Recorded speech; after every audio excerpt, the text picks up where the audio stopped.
할렐루야. 네, 지난 한 주간은 어떻게 지내셨습니까? 장마가 있어가지고 많은 어려움들도 있고 또 코로나가 확진이 막 확산되면서 큰 걱정과 염려 가운데 있었는데 어떻게 이제 지내셨는지 모르겠습니다. 우리 하나님이 여러분과 함께 하시니 주님 의지하여 세상의 어떤 소리에 여러분의 마음의 평안을 빼앗기지 마시고 주님과 행복한 동행을 계속해서 이루어가실 수 있기를 축복합니다. 오늘 특별히 이제 맥주 감사 주일로 하나님 앞에 드리죠. 이 맥주 감사 주일은 우리 집사님 기도하신 것처럼 감사를 기억하고 드리는 그런 날입니다. 한 해의 첫 번째 수확을 하나님 앞에 올려드리는 것이죠. 그러니까 볼이나 밀의 수확이 첫 번째 수확인데 그것을 하나님 앞에 감사로 드리는, 그리고 또 6개월의 삶을 돌아보면 모든 것이 다 주님의 은혜였음을 기억하면서 베푸신 은혜를 기억하고 감사한 마음을 하나님 앞에 올려드리고 풍성한 감사를 고백하는 그런 시간이 바로 맥주 감사 주일이죠.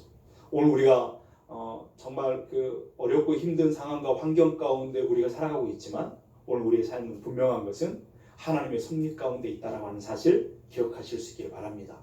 모든 것을 합력하여 선을 이루시는 하나님 그 뜻 안에 우리가 오늘 서 있음을 기억하면서 감사가 멈춰지지 않는, 오히려 그 감사가 더 풍성하게 고백되어지는 그런 눈이 열려지고 그런 고백이 있기를 주님의 이름으로 축복드립니다. 오늘 말씀은 우리가 이제 마가복음 말씀을 계속해서 우리가 함께 보면서 은혜를 나누려고 합니다. 예수님께서 이제 제자들과 함께 북쪽 갈릴리로부터 계속해서 부단히 걸어서 남쪽으로 오시고 계시지요. 그래서 이제 드디어 예루살렘에 가까이 오셨습니다. 예루살렘.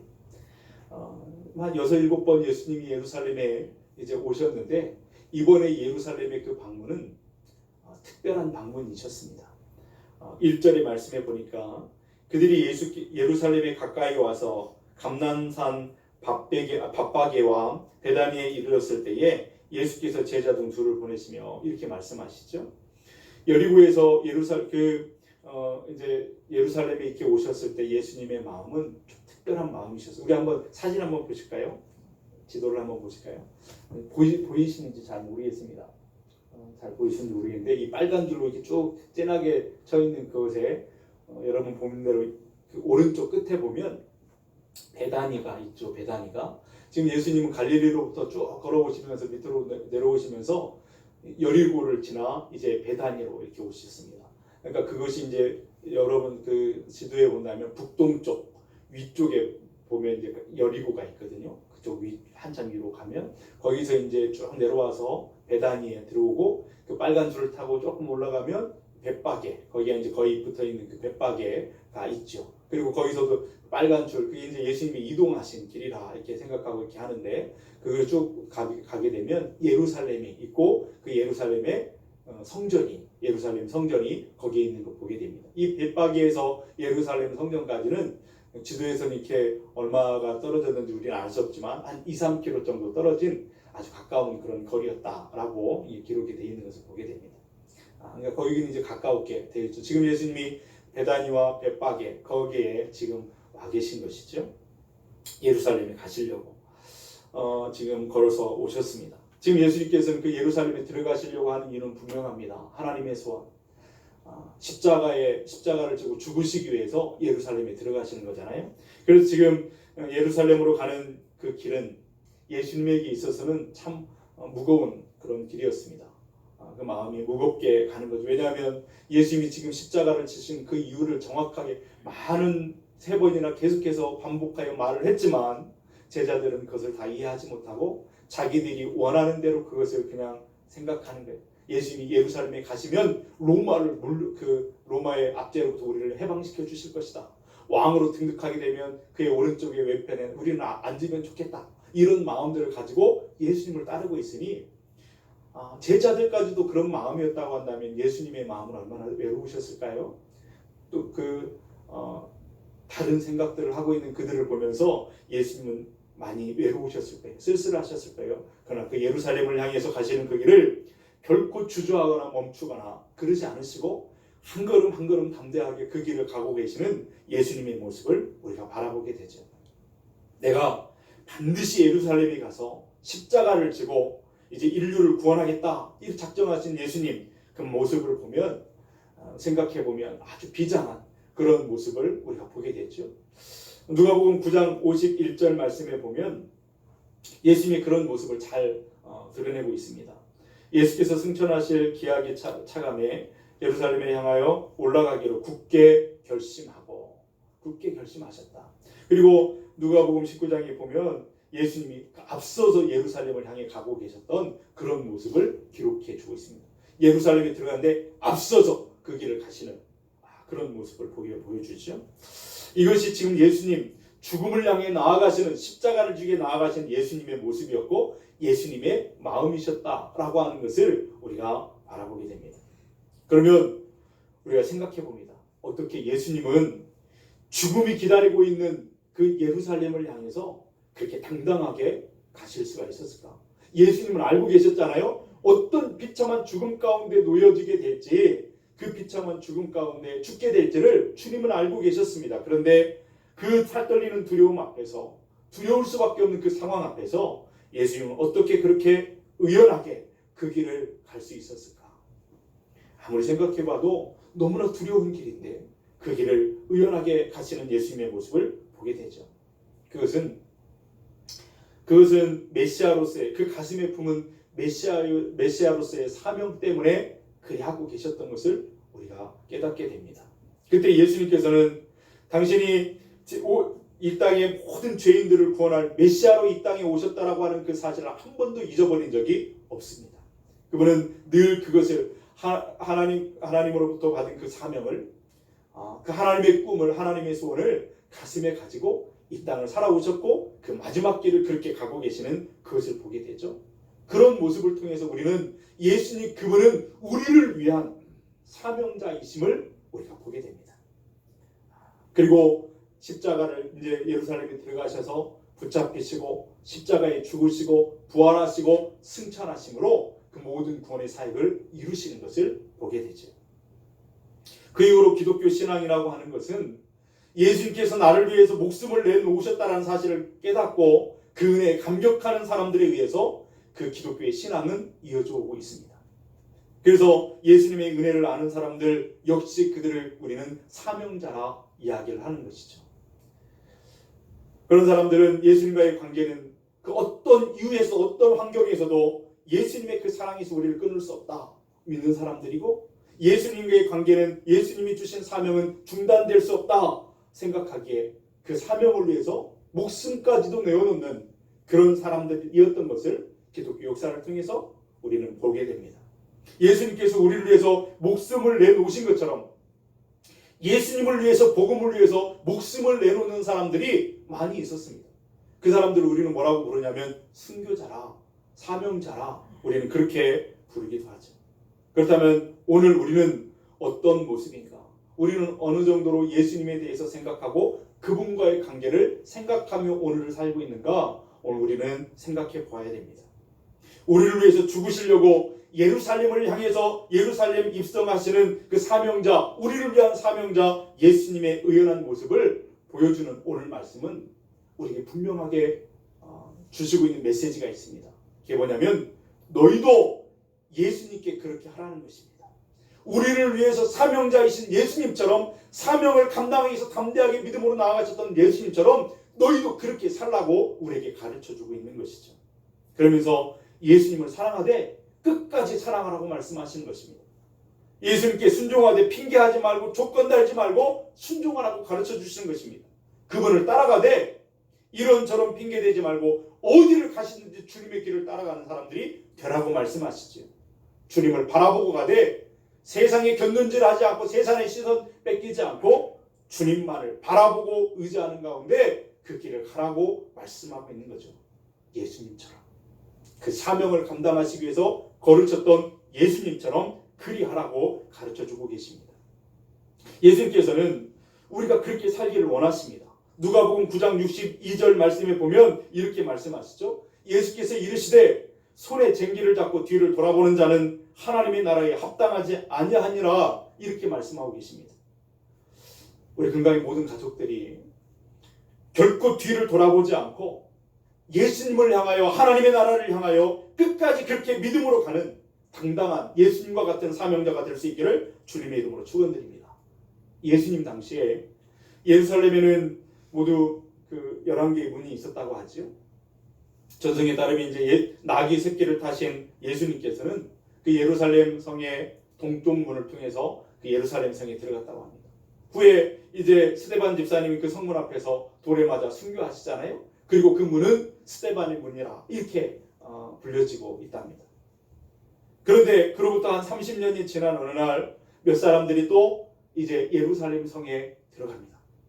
아마 그 문은 가이사라나 요빠로부터 연결되어 있는 예루살렘 성 그 서쪽에 있는 문을 통해서 들어가게 됐을 것입니다. 그 일행을 인도하고 당당하게 사명의 자리 예루살렘 성 그 성을 들어가는 그 앞장서 들어가는 사람은 누구였냐면 바울 사도였습니다. 바울 사도의 예루살렘 입성의 모습은 오늘 예루살렘 성 그 사명을 감당하기 위해서 나아가는 예수님의 모습과 많이 닮아 있었습니다.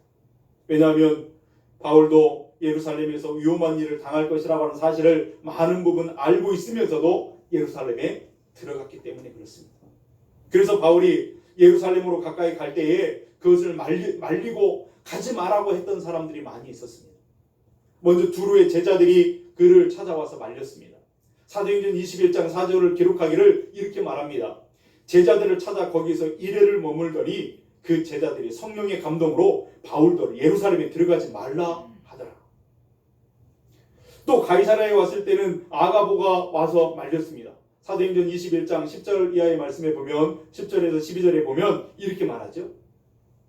여러 날 머물러 있더니 아가보라 하는 한 선지자가 유대로부터 내려와 우리에게 와서 바울의 띠를 가져다가 자기 수족을 잡아매고 말하기를 성령이 말씀하시되 예루살렘에서 유대인들이 이같이 이 띠 임자를 결박하여 이방인의 손에 넘겨주리라 하거늘 우리가 그 말을 듣고 그곳 사람들과 더불어 바울에게 예루살렘으로 올라가지 말라 권하니 말씀.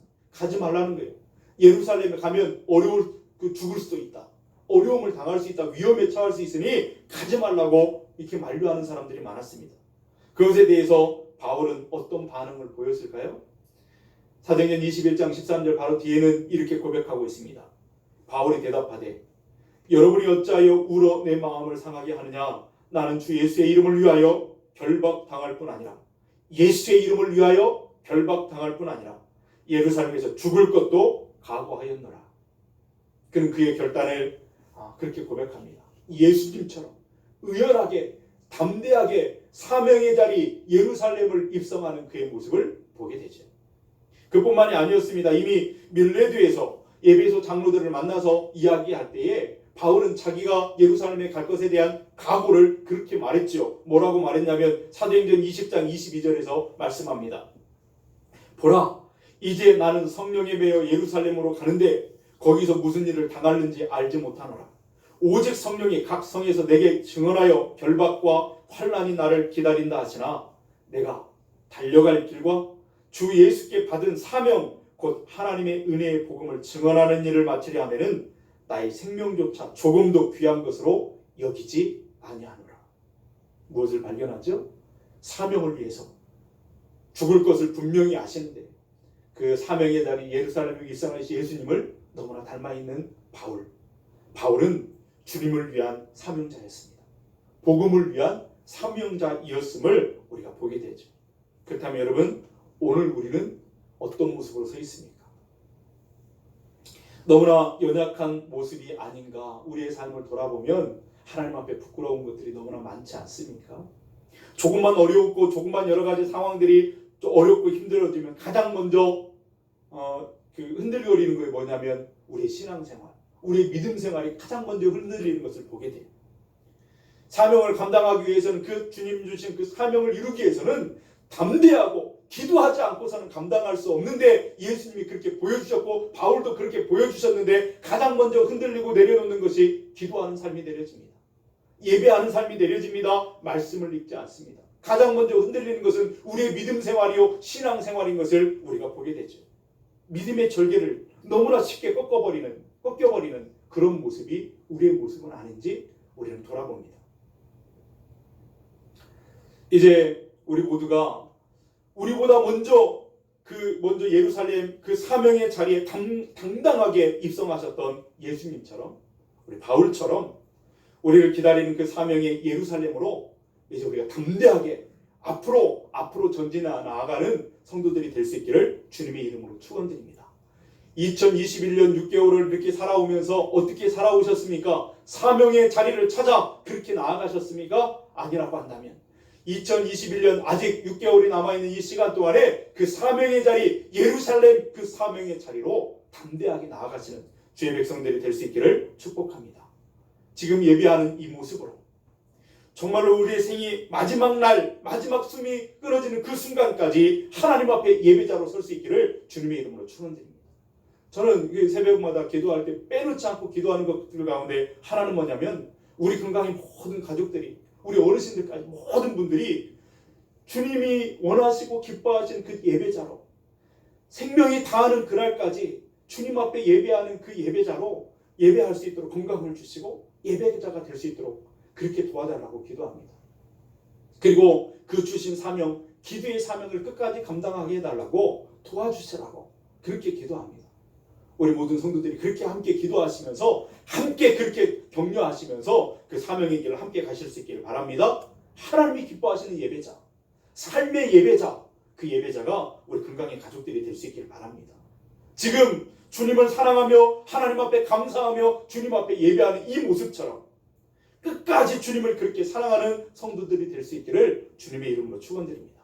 건강할 때나 병약할 때나 가난하든지 부하든지 세상의 인심이 어떠하든지 세상의 상황과 환경이 어떠하든지 어떻게 변하든지 상관없이 주님이 그렇게 가실 때 의연하게 그렇게 가셨던 것처럼 우리도 의연하게 믿음의 길을 걸어가는 주의 성도들이 사명자들이 될 수 있기를 주님의 이름으로 축복드립니다.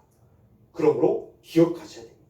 무엇을 기억해야 되냐면 먼저는 이 믿음의 싸움의 끝은 영광이라는 사실을 기억하실 수 있길 바랍니다.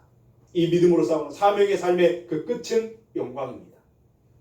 예수님께서 그 사명을 이루시기 위해서 십자가에 죽으시고 부활하시고 승천하심으로 우리의 구주가 되셨고 영광을 받으셨던 것을 우리는 말씀을 통해서 계속해서 보고 있습니다. 바울도 역시 지금 그 사명을 감당하고 그 사명의 예루살렘을 향해서 나아가고 그 감당했던 그가 하나님 앞에서 그 청계의 영광의 면류관 쓰셨을 줄로 믿습니다. 이 믿음을 가지고 우리를 좌절시키려고 하는 마귀의 영적인 전쟁을 담대하게 싸우시면서 나아가시는 저와 여러분들 될 수 있길 바랍니다. 그리고 또 하나 우리가 생각해야 될 것은 뭐냐면 이 땅에서 그 사명의 예루살렘에 입성하는 사람에게만 나중에 그를 위해서 준비된 하늘의 새 예루살렘의 성문이 열리게 될 것을 여러분 기억하셔야 됩니다.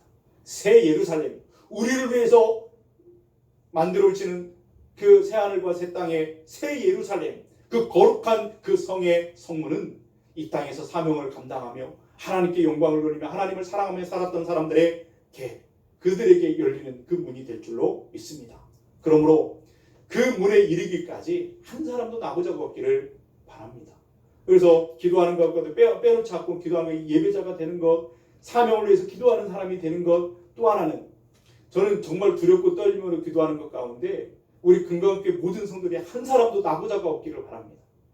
하나님 새 예루살렘 그 성문에 이를 때까지 한 사람도 나고자가 없기를, 그 일에 하나님 앞에 정말 칭찬받는 그런 하나님 그 사람들이 될 수 있기를 그렇게 기도합니다.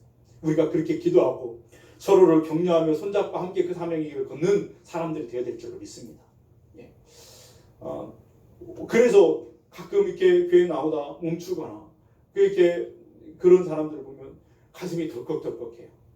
하나님 붙잡아 달라고, 그 마음이 흔들리지 않도록, 하나님을 바라보도록, 어렵고 힘든 일이 있거든 주님을 의지하여 힘을 내도록 우리가 그렇게 함께 기도하며 구역 식구들을 그렇게 돌보며 또 성교회 식구들을 그렇게 돌보며 교회 학교 아이들을 그렇게 돌보며 그렇게 나아가는 사람들이 되어야 될 줄로 믿습니다.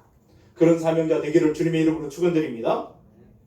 오늘 말씀에서 하나 더 생각해 볼 것은 뭐냐면, 오늘 말씀을 우리가 오늘 다 나눌 수는 없고 아주 한 주 더 이렇게 나누려고 생각하고 있는데, 한 가지 더 우리가 볼 것은 성경에는 사람보다 더 유명한 그 동물이 가끔 하나씩 나오게 되는데 오늘 이 본문에도 사람보다 더 유명해진 동물 하나가 나오게 되죠. 예, 그 동물은 나귀입니다. 나귀. 나귀. 그림 한번 볼까요? 예, 나귀. 어떻게 이렇게 쇼다리인지 나귀의 모습이 이렇습니다. 어떤 사람이 그래서 나귀를 타면은 말을 타면은 다 위에서 이렇게 내려다보는 뭐 그런 것이 있는데 나귀를 타면 얼마나 조만한지 나귀를 타면 서 있는 사람의 눈높이나 그 나귀 위에 올라가 있는 사람의 눈높이나 뭐 차이가 없대요. 그런 만큼 나귀는 쇼다리예요. 쇼다리. 또 하나 한번 넘겨볼까요? 나귀 그 당시 그 사람들은 나귀를 굉장히 흔하게 있는 동물이었고 일하는 동물, 짐을 나누는 그때 쓰여지는 그런 동물이었던 것을 보게 되죠. 별로 존귀하게 여김받지 않는 그런 동물이 바로 나귀였습니다. 흔한 동물이었고 그런 동물이었죠. 그런데 이 나귀가 2절에 나와 있는 것처럼 폴로스라고 하는 헬라어 단어를 쓰고 있는데 이것이 아직 완전하게 자라지 않은 어린 나귀다라고 하는 것을 가르쳐주고 있어요. 아직 그냥 다 자란 그런 나귀도 아니고 아직 다 자라지 않고 아직 연글지 않은 그런 나귀, 어린 나귀. 오늘 말씀에 보면은 꼭 욕처럼 쓰여졌지만 욕이 아니에요. 나귀 새끼. 나귀 새끼라고 그렇게 기록이 되어 있잖아요. 그런 나귀 새끼. 그걸 우리가 보게 되죠. 그런데 이 볼품없는 나귀가 그것도 어린 새끼에 불과한 이 동물이 사람보다 더 유명해졌어요. 이 나귀는 이 말씀을 읽는 모든 사람들에게 말씀을 읽을 때마다 이 나귀를 기억할 만큼 그 당시에도 이 나귀가 가는 길에 막 나무가 이렇게 나무가 이렇게 나무로 그 길을 깔아주고 그 위에 사람들이 옷을 덮어주고 막 사람들이 찬양하는 소리를 들으면서 그렇게 갔던 그 이유가 무엇이었을까? 우리가 한번 생각해 보겠습니다. 어떻게 그렇게 되었는가? 여러분 어떤 것의 가치를 우리가 평가할 때는 그 가치는 누구에 의해서 무엇에 어떻게 쓰여지는가에 따라 그 가치가 결정되어지는 거 보게 되죠. 물건이나 동물도 마찬가지입니다. 그런데 이 나귀 새끼는 예수님에 의해서 택함을 받고 예수님에 의해서 예루살렘성 사명을 이루는 그 사명의 자리 십자가를 지게 나아가는 그 길에 쓰임받았던 동물이었다라고 하는 것입니다. 만왕의 왕이신 예수님, 우리의 구원자이신 예수님 그분을 등에 태우고 그 예루살렘 성에 나아간 동물이 되었습니다. 이 나귀 새끼가 그래서 세상에서 가장 유명한 동물이 된 거죠. 모든 전 세계 그리스도인들이 말씀을 읽을 때마다 또는 종려주일이 될 때마다 이 말씀을 읽으면서 이 나귀를 생각합니다. 유명한 나귀가 됐어요. 여러분이 생각하고 있는 것보다 훨씬 더 유명합니다. 이 나무 그렇죠. 여러분 그래서 그 쓰임새에 따라서 그 값이 정해지고 가치가 정해진다고 하는 것은 물건뿐만이 아니라 동물뿐만이 아니라 사람도 마찬가지입니다. 사람의 존재 가치도 누구에 의해서 무엇에 사용되어지는가, 어떤 일에 쓰여지는가에 따라서 결정된다고 하는 사실을 우리는 생각해 보게 됩니다. 예를 들어서 독재자에 의해서 독재자와 함께 그렇게 폭정을 저지르는 그 악행에 사용된다고 한다면 그 인생은 정말 비극적인 인생이 되고 말 것입니다. 김정일과 함께 그 높은 자리에 올라가 군림하며 지배하며 다스리며 억누르며 백성들의 고열을 뽑아 자기의 이익을 챙기는 그런 일에 그렇게 함께하는 사람들 그들의 인생은 비참한 거죠.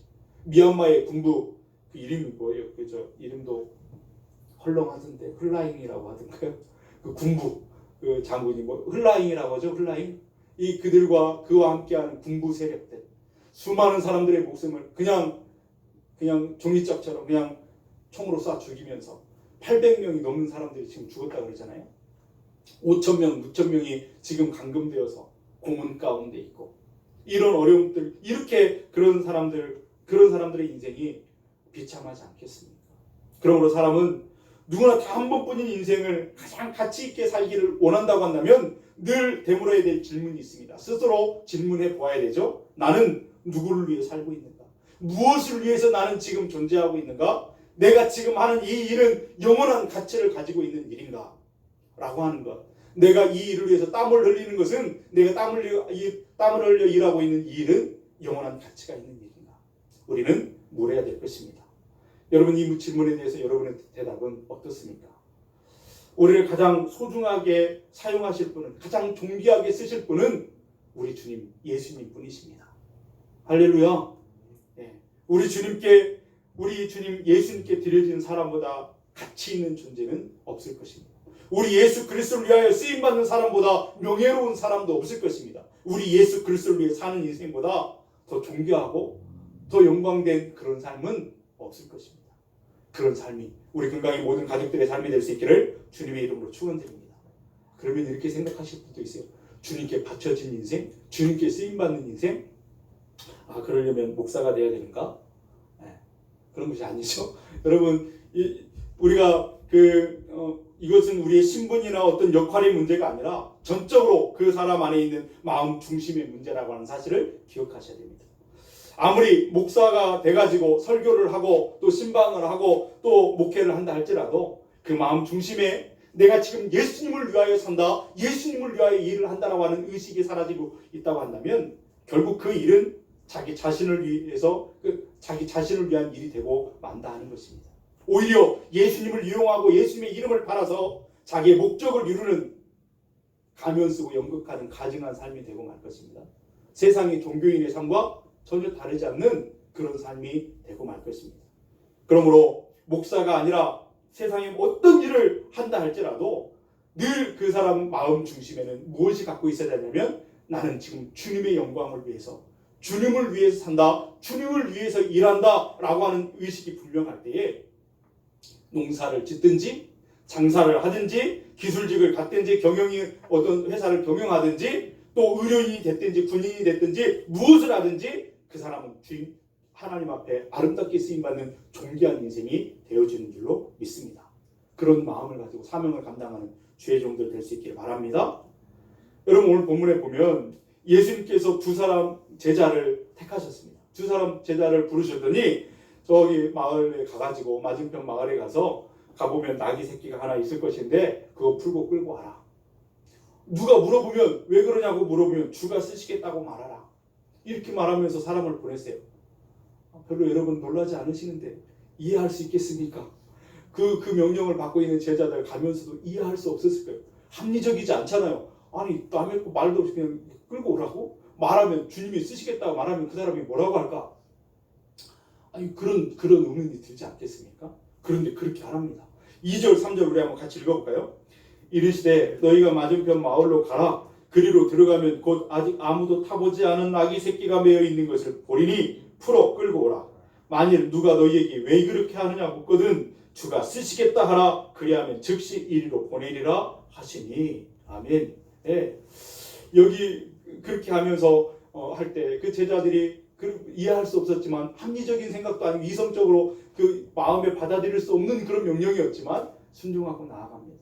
그리고 갔더니 정말 그 어린 나귀가 있었고 빨리 풀고 아무도 안 볼 때 그냥 가져가야 되겠다 하고 가져오려고 그러니까 뒤에서 소리가 나잖아요. 너 뭐야? 왜 그래? 그렇게 물어봤더니 주님이 명령하신 것.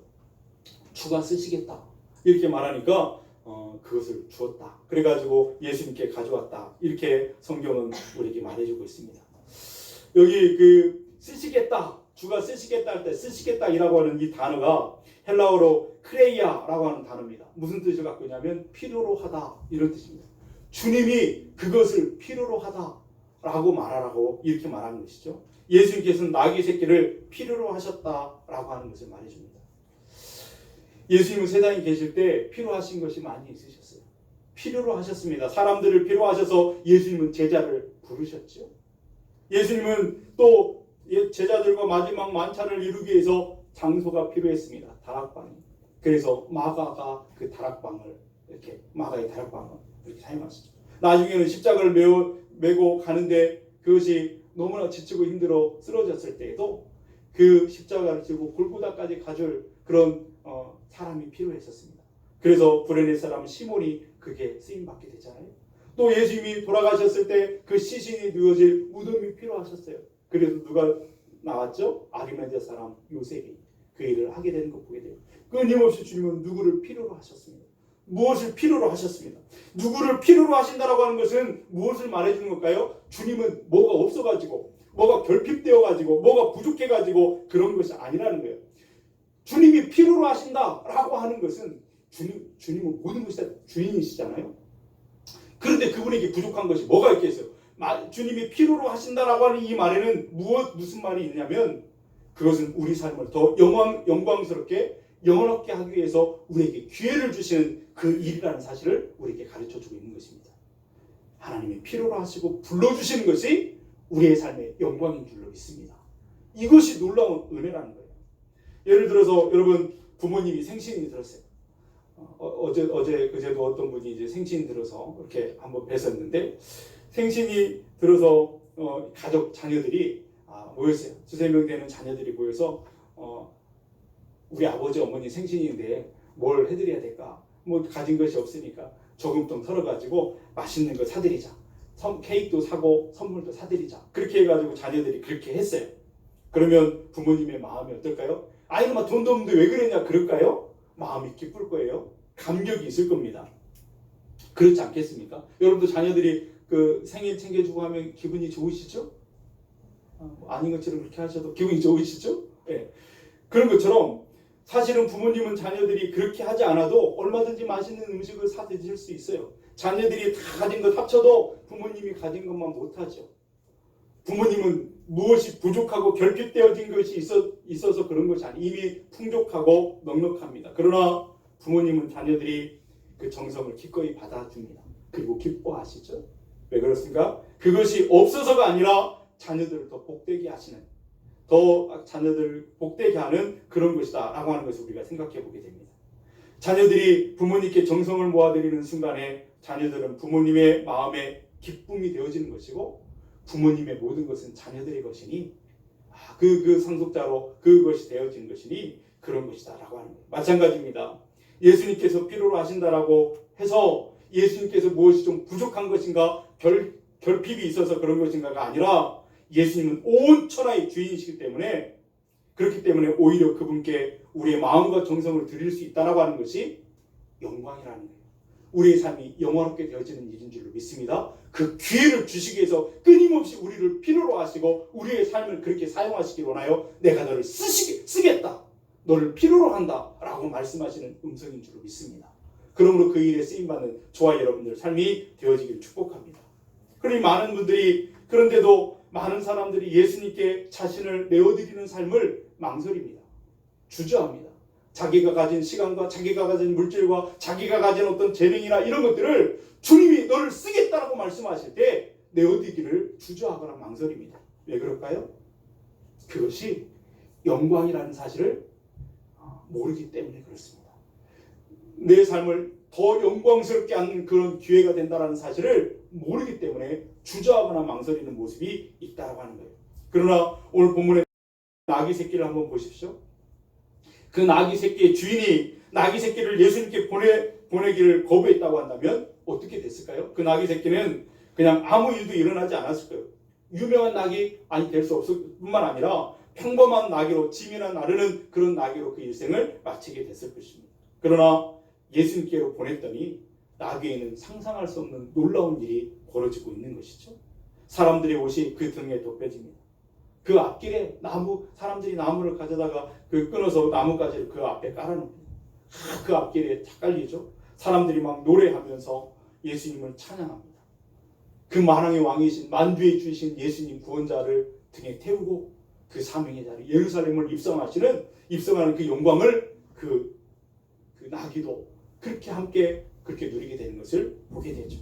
주님을 모시고 사는 사람의 영광스러운 삶이 바로 그것이다 라고 하는 것을 우리에게 가르쳐 줍니다.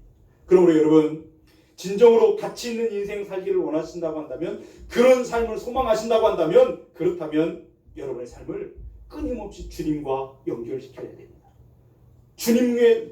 예수님과의 삶에 연결시키는 그것만이 우리 인생을 가장 가치 있고 영광스러운 삶이 된다는 사실을 기억하셔야 됩니다. 그것이 비결입니다. 여러분 그런 의미에서 우리는 우리 삶을 예수님께 연결시키는 방법을 배워야 됩니다.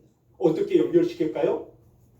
주님이 원하시고 기뻐하시는 뜻이 무엇인가를 생각하는 겁니다. 말씀을 통해서 듣는 것입니다.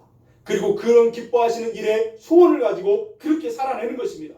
하나님을 예배하는 것을 하나님이 기뻐하신다면 매일의 삶이 예배하는 삶으로 살아가는 것입니다. 찬양하고 기도하는 일, 말씀을 읽는 일, 전도하는 일뿐만 아니라 내 주변의 연약한 자들에게 밝게 웃어주는 그 일까지도 하나님이 기뻐하신 그 사람의 마음을 나누는 일, 아픈 일들을, 이야기들을 들어주는 일, 그리고 긍정적인 눈을 가지고 입을 열어 칭찬하고 격려하고 또 하나님이 주신 그 축복을 나누는 일, 그 모든 것들이 하나님이 기뻐하신 일, 하나님과 깊은 더 생명이 더 풍성해지고 행복한 주님과의 동행을 이루는 그 비결이 되는 줄로 믿습니다. 그러므로 아무리 작은 일처럼 보인다 할지라도 하나님의 나라와 하나님의 그 일에 관심 갖고 그 일에 열정을 갖는 주의 종들이 될 수 있기를 주님의 이름으로 축원드립니다. 거룩한 일을 위해서 마음을 쓰십시오. 거룩한 일을 위해서 물질을 쓰십시오. 거룩한 일을 위해서 시간을 쓰십시오. 그것을 위해서 기도하실 수 있길 바랍니다. 그 모든 것을 쓸 수 있는 지혜는 내가 생각하고 계획해서 되어지는 것이 아닙니다. 하나님이 주시는 은혜가 있어야, 하나님이 주시는 감동이 있어야 하나님이 기뻐하시는 일에 그것을 쓸 수 있는 지혜를 얻게 되는 거예요. 하나님 지혜 주십시오. 하나님이 주신 건강, 하나님이 주신 지혜, 하나님이 주신 이 모든 것들을 주의 영광으로 해서 주님이 기뻐하시는 일을 위해서 쓰기를 원합니다. 기도할 때 하나님은 그 일을 아름답게 쓸 수 있도록 지혜를 주시고 은혜를 베푸시는 줄 믿습니다. 그렇게 될 때 우리의 인생은 복 있는 인생이요, 가치 있는 인생이 될 것입니다. 여러분, 나이가 들면 들수록 더 그렇게 하실 수 있기를 축복합니다. 여러분, 일반적으로 물건이 시간이 지나면, 수명이 오래되면 오래될수록 값이 떨어지잖아요. 처음에 자동차를 살 때는 굉장히 비싸잖아요. 근데 시간이 1년이 지나고 2년이 지나면 가치가요 뚝뚝 떨어져요. 중고차 가격이요 막 뚝뚝 떨어져요. 물건은 다 그렇습니다. 그러나 사람은 그렇지 않다는 사실을 아셔야 돼요. 연세가 들면 육체적인 힘과 기력은 젊은 사람들보다 못한다 할지라도 예수님을 위한 삶, 예수님을 위한 삶, 예수님을 기쁘시게 하는 삶에 자신의 삶을 드리게 되면 젊은 혈기로 내 욕심을 채우기 위해서 살았던 그런 때보다 훨씬 더 그 노년의 삶은 가치 있고 존귀하고 영광스러운 삶이 되는 줄로 믿습니다. 나이가 들면 들수록 더 하나님을 향한 그 간절한 마음으로 예배하시고 기도하시는 그런 분들이 되어져야 될 줄로 믿습니다. 그러므로 우리 모두가 세월이 흐를수록 우리의 그 삶에 가치 있는 인생을 살기를 소원하며 그렇게 사시기를 축복합니다. 그리고 우리가 오늘 말씀을 마무리하기 전에 드리고 싶은 말씀은 여러분의 가정의 자녀들을 위해서 오늘 이 어린 나귀를 주께서 쓰시겠다 하라, 주님이 필요로 하신다, 이 말씀을 여러분의 자녀들에게 하시는 말씀으로 들을 수 있기를 바랍니다. 여러분의 가정의 자녀들을 주님이 쓰시기를 원하십니다. 거룩하고 영광스럽게 존귀하게 쓰시기를 주님이 원하신다라고 말씀하시는 것으로 들을 수 있게 되길 바랍니다. 여러분, 그래서 하나님은 이 사회 곳곳에서 하나님의 나라를 위해서 여러분의 자녀들을 쓰기를 원하세요. 여러분의 자녀를 통해서 가난한 사람들을 돕기를 원하시고 생명의 복음을 전하기를 원하시고 여러분의 자녀를 통해서 주님의 교회를 건강하게 세워가기를 원하시고 이 사회의 사랑과 평화와 위로와 하나님의 그 은혜를 나누는 사람들로 여러분의 자녀를 하나님이 쓰기를 원하십니다. 예수님께서 우리 자녀들에 대해서 내가 쓰겠다, 내가 너를 필요로 한다 하는 말씀을 들으시고 그 자녀들이 하나님께 아름답게 쓰임받기 위해서 기도하는 부모님들이 될 수 있길 바랍니다. 내가 적어도 그리스도인 하나님을 믿는 그리스도인 부모가 되었다고 한다면 그 자녀들을 위해서 그렇게 기도하는 분들이 될 수 있길 바랍니다. 1등 되라고 기도하지 말고 하나님께 쓰임받는 행복한 사람이 되게 해달라고 기도하실 수 있기를 바랍니다. 사람은 이 땅에는 다 1등을 향해 나아갑니다. 더 높은 자리, 더 많은 자리, 더 많은 것을 누리는 자리, 그 자리를 원하고 나아가지만 우리는 자녀들을 위해서 기도할 때 하나님, 이 아이가 하나님과 행복한 교제를 이루며 하나님의 뜻을 기억하고 그 뜻을 이루는 아이가 되길 원합니다. 하나님 마음껏 쓰시는 아이로 그렇게 준비되어질 수 있도록 축복해달라고 그렇게 기도하며 주님께 맡겨드릴 때 주님 손에 붙잡힌 여러분의 자녀들은 아름답고 존귀하게 쓰이게 될 줄로 믿습니다. 그렇게 될 줄로 믿습니다. 여기 나귀 새끼는 아직 아무도 타보지 않은 나귀 새끼라고 그랬어요. 여러분의 자녀들이 아직 아무도 타보지 않은 나귀 새끼처럼 순결하고 깨끗하고 아주 순진하고 그렇잖아요. 어린 자녀일수록. 그러므로 여러분 어릴 때부터 하나님께 내어드리는 그런 삶을 위해서 기도하시는 부모님들이 될 수 있길 바랍니다. 어느 정도 청소년기가 되고 성년이 되잖아요. 내 자녀라 그래서 내 마음대로 할 수 있을까요? 안 돼요. 이제 그때는요 어떤 그 통제에서 벗어납니다. 할 수 없어요. 어릴 때라고 해서 내 마음대로 할 수 있나요? 그럴 수 없죠. 그렇기 때문에 하나님께 맡겨드린 거예요. 하나님이 그 인생을 사용하시도록 맡겨드리는 부모님 되셔서 그렇게 살아가는 자녀들이 될 수 있기를 주님의 이름으로 축원드립니다. 오늘날 많은 이 땅의 어린 자녀들을 가만히 보면 부모의 욕망 때문에 또 혹은 삐뚤어진 세상의 어떤 그런 가치관들 때문에 그 인생이 추하게 변해버리고 추하게 비참한 인생으로 변락해버리는 경우가 얼마나 많이 있는지 모르겠습니다. 돈 버는 기계처럼 돈을 더 많아야 행복할 것처럼 그렇게 살아가는 그런 사람들이 얼마나 많습니까? 감정 하나를 주체하지 못해가지고 망나니처럼 부모님께 대드는 그런 자녀들도 얼마나 많이 있는지 모르겠습니다. 자신의 존재 가치를 너무나 하찮게 여겨서 그렇게 자기의 생명을 하루살이처럼 하루만 살다 죽는 것처럼 그렇게 살아가는 사람도 얼마나 많이 있습니까? 그렇게 여러분, 그러므로 우리가 그리스도인 부모가 되었다고 한다면 그 자녀들이 그들의 인생이 정말 행복하고 존귀하게 고귀하게 가치 있는 삶을 살기 위해서 정말 그들을 위해서 기도하는 부모님들이 될 수 있길 바랍니다. 제가 우리 교회 성도님들을 위해서 기도할 때 1부하고 2부하고는 또 다르지만 기도할 때 보면 자녀들이 아직 하나님을 알지 못하고 세상에서 방황하는 자녀들이 많아요. 이미 장성한 자녀들도 많죠. 근데 더 간절해지지 않는 것 같아요. 부모님들이 그냥 내버려 두는 것 같아요. 너무나 안타깝습니다. 그 자녀들, 그들의 인생이 정말 여러분 정말 무엇과도 바꿀 수 없는 그런 귀한 자녀들이잖아요. 그렇다면 그 자녀들을 위해서 기도하셔야 돼요. 눈물로 씨를 뿌려야 기쁨으로 단을 거두게 되는 줄로 믿습니다. 자녀들을 위해서 기도하시고 하나님께서 그들을 아름답게 쓰실 수 있도록 그들이 자라서 정말 하나님이 내 인생을 이렇게 부모님의 기도를 통해서 하나님을 그렇게 만났고 이렇게 썼다 그 쓰임 받는다는 그 감격이 있을 수 있도록 그렇게 기도하시는 부모님들이 될 수 있기를 바랍니다. 공부하는 일도 여러분 직장생활 이제 커가지고 직장생활을 하고 무엇을 하는지 어떤 일에 쓰임 받는다 할지라도 하나님의 영광을 위하여 주를 위해서 살아간다라고 하는 그 마음의 중심이 분명하도록 예수님이 사명을 위해서 나아갔던 것처럼 바울이 그렇게 살았던 것처럼 사명자의 삶을 살 수 있도록 여러분들이 그들을 위해서 축복하고 기도할 때 여러분의 기도가 복으로 덮어지게 될 줄로 믿습니다. 그런 가정을 이룰 수 있기를 주님의 이름으로 축원드립니다. 함께 기도하겠습니다.